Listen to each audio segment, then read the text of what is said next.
Oh my gosh. Are you ready for this? Because what I'm about to spill is not some silly tabloid chatter or harmless whispers from the rumor mill. No, this is coming straight from the beating heart of the monarchy itself, Buckingham Palace. After years of tight-lipped silence, they've finally done it. They've broken their silence in the coldest, most ruthless way imaginable. For so long, everyone wondered and speculated endlessly about Meghan and Harry's kids, Archie and little Lilibet. Were they really royal heirs? Why didn't the palace embrace them like William and Kate's children? Why did it feel like they were being kept at arm's length? People whispered, theories swirled, social media went wild, yet the palace said nothing, not a word, not a hint, until now. And when they finally acted, they didn't use cozy interviews or heartwarming statements. Oh no, they went for the sharpest sword in their arsenal. Legal, constitutional, irreversible paperwork. Yes, you heard that right. Sources whisper that the documents are already drawn up, and these aren't temporary memos or idle warnings. These are final official orders that will change Archie and Lilibet's royal status forever. The message is as cold as ice and as clear as crystal. Their claim to royal identity is gone. Here's the thing.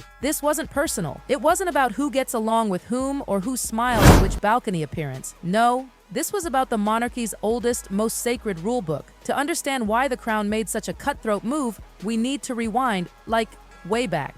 The year 1917. Europe was at war and the monarchy was under intense pressure to protect its bloodline from confusion, from political chaos, from outsiders slipping in. So King George V took action. He issued something known as the Letters Patent. Dry, legal words, not emotional speeches, but words that have ruled the monarchy for over a century. They laid out with surgical precision who had the right to be called a prince or princess. The rules were strict, unforgiving. The child had to be of legitimate royal blood. The birth had to be recognized and recorded by the crown itself, and they had to be formally tied to the Church of England. No loopholes, no shortcuts, no Hollywood exceptions. For generations, this rule protected the monarchy, making sure royal titles weren't handed out like party favors. But here's the bombshell. When the palace quietly reviewed Archie and Lilibet, they saw cracks that could no longer be ignored. It all began back in 2019 with Archie's birth. At first, everything seemed perfect. The joyful announcement, the smiling photos, the cheers, but buried inside the official paperwork was something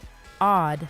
On Archie's birth certificate, Meghan was first listed with her full legal name, Rachel Meghan Markle, totally normal. But then, without warning or explanation, the certificate was changed. Her actual name was wiped out and replaced with her royal title, Her Royal Highness, the Duchess of Sussex. Like, what? Who even does that? Birth certificates are not Instagram bios you tweak when you're bored. They're legal documents, locked in history. Yet this one was being rewritten like a press release. Meghan claimed the palace forced her to change it. Palace aides denied it. Both sides pointed fingers, but neither backed down. And in that messy tug of war, a dangerous question arose. Was this just about appearances, or was someone trying to legally reposition Archie in the royal record? Either way, the smooth fairy tale entry into royal history had turned into a legal tangle full of doubt. And when doubt enters the royal record, the cracks begin to spread. By 2021, when Meghan and Harry welcomed Lilibet Diana, the palace had learned a powerful trick. Silence screams louder than words. There was no grand palace announcement this time. No iconic hospital steps photos, no royal doctors signing documents, nothing. Just a sleek press release from California. And for those who understand royal protocol, this was jaw-dropping. Royal births have always been national events, carefully recorded and archived. But with Lilibet, it was as though the monarchy simply turned its back. Then came the next shocker.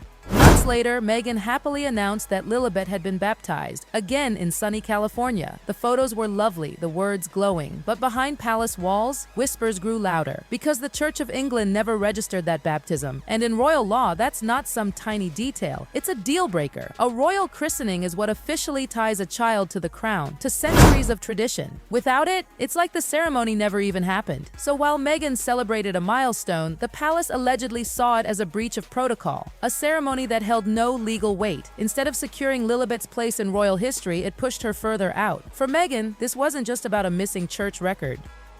It cut straight through the heart of her identity. From the moment she entered royal life, her entire public image was built on one thing. She wasn't just Meghan Markle. She was Meghan, Duchess of Sussex, royal mother. And her children weren't just adorable kids. They were heirs. That image powered everything. The Netflix deals, the Spotify contracts, the memoir interviews, even her glossy new lifestyle brand, American Riviera Orchard. She wasn't just selling jam or curated gardens. She was selling a life brushed by royalty, but all of that shine only worked if her children carried that royal link. Without it, the foundation crumbles. No royal heirs, no royal mother, just a Hollywood couple desperately clinging to a crown that didn't want them anymore. Behind the smiles and the soft focus family portraits, Meghan was panicking, because if her children weren't officially royal, what set her apart from every other celebrity in California? And for Harry, this was even worse. This was personal. This was blood.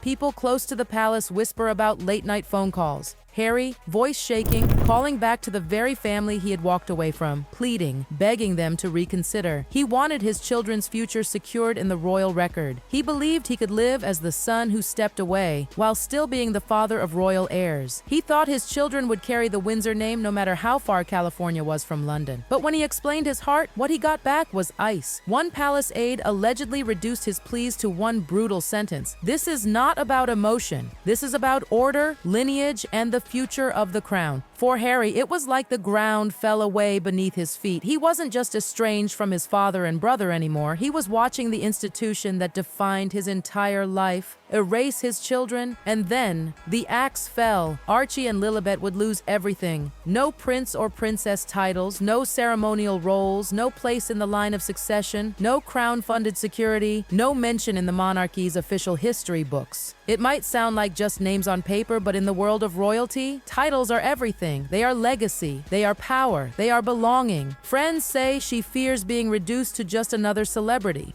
Rich, yes, but ordinary. No royal ties, no royal heirs, no throne-adjacent magic to her name. And for Meghan, who's built her entire post-royal empire on that fragile thread of royal status, that thought is soul-shattering. As for Harry, oh, you can practically feel his heartbreak echoing across the Atlantic. Remember, this is a man who's always defined himself through family, through the royal name, the Windsor legacy. Even when he left, he thought the bloodline would protect his children, but watching that get ripped away, it's reportedly broken him. Palace sources say he's been calling old friends from his army days, sounding lost, restless, and crushed. He walks around their Montecito mansion at night, unable to sleep, muttering about what's left of us now. He left to protect his wife and kids from the palace machine, and now that same machine has erased them anyway. And here's the most heartbreaking part. He truly thought he could be both the man who stepped away and the father of royal children. But now he sees the truth. The crown doesn't do halfway. You're either fully in or you're erased. And they chose erasure. Make no mistake, this wasn't just about two children. The palace was sending a message to the world. A message to every future spouse who thinks they can rewrite the monarchy. A message to every family member who thinks they can walk away and still keep the perks. A message to Meghan and Harry, you are no longer part of the royal story. The monarchy is reminding everyone that it's not driven by emotion. It's not about feelings, it's about structure, centuries of order, a bloodline so tightly protected that even innocent children can be cut out like loose threads. It's brutal, but it's the monarchy, and honestly, it worked. Because overnight, the chatter shifted. No one's debating whether Archie and Lilibet deserve their titles anymore, because now they can't have them, and that silence is deafening. Do you realize how huge this is? When future generations study the royal family tree, the official one etched in royal archives and displayed in palaces, Archie and Lilibet's names won't even be there. No official portraits, no place in the succession line, no ceremonial honors. They'll just vanish from royal history. It's chilling. Because the British monarchy's records are built to outlast centuries. When the rest of us are long gone, those records will still sit behind locked glass in royal vaults. And they will tell the story of the House of Windsor, without Archie and Lilibet in it. For Meghan and Harry, that must feel like a dagger to the heart. Because once your name is erased from royal history, it's like you never existed at all. So this is how the Sussex fairy tale ends. Not with a dramatic exile or fiery scandal, but with something colder, quiet, surgical. No angry speeches from the palace, no shouting across the Atlantic, just silence. A silence that screams louder than any interview ever could. They let Meghan and Harry build their rebel empire. They let them tell their truth on Netflix, write their memoirs, sign their deals. And then, when the timing was perfect, the crown snatched away the one thing that gave their empire power. And now, that empire is crumbling. Because without royal children, Meghan is just Meghan. Harry is just Harry. And their so-called royal brand is gone. So here we are. After years of drama, speculation, and endless media storms, the monarchy has finally spoken. Not with words, but with erasure. Archie and Lilibet will live in California as loved children, but they will never be recognized as royal heirs. They will grow up with love, luxury, and sunshine, but not legacy. And maybe that's the most devastating part, because the monarchy has shown the world that it doesn't bend for love, for celebrity, or for emotion. It bends for no one, not even its own blood. And just like that, the Sussex saga ends in silence, not with scandal, not with shouting, but with the cold, quiet scratch of a pen that erased two tiny names from the history books forever.